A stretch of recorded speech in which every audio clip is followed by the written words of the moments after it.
उसके एसेट्स हैं उनका फ़ायदा उठाए।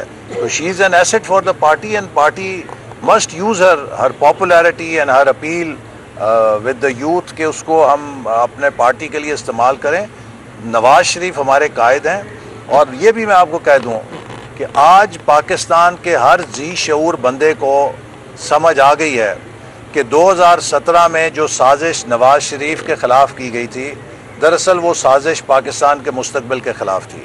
एक झूठे केस में उन्हें नाअहल किया गया, केस बनाया पनामा का और नाअहल किया अकामा का केस के अपने बेटे से 10,000 दरम की तनख्वाह आपने क्यों नहीं वसूल की।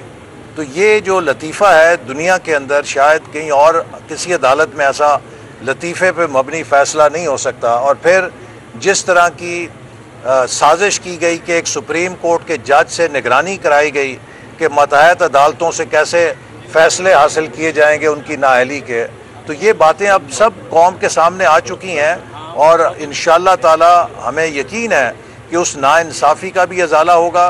नवाज शरीफ साहब वापस आएंगे और वो पार्टी को अगले इलेक्शन में लीड करेंगे। सर ये बताइएगा, हालिया जो बल्दियाती इंतखाबात हुए हैं उसमें नून लीग की नाकामी के बारे में क्या कहेंगे, क्योंकि बहुत ही कम नशिस्तें हासिल की, इसकी क्या वजह? इसका जवाब तो शाह मोहम्मद शाह साहब दे सकते हैं, लेकिन जहाँ जिस जमात ने असल में कराची के बल्दियाती इंतखाबात ने साबित कर दिया है कि इस कोलिशन गवर्नमेंट ने जब रियासत बचाने की बात की थी तो वो सिर्फ रियासत बचाने की बात नहीं थी, वो सियासत बचाने की भी बात थी। क्योंकि आज अगर किसी ने अपनी सियासत बचानी है तो उसे पाकिस्तान की रियासत को बचाने के लिए किरदार अदा करना पड़ेगा।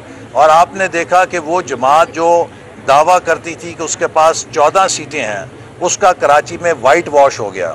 जो कराची पाकिस्तान का सबसे ज़्यादा तालीम याफ्ता शहर है, वो कराची जिसे पाकिस्तान का दिमाग कहा जाता है,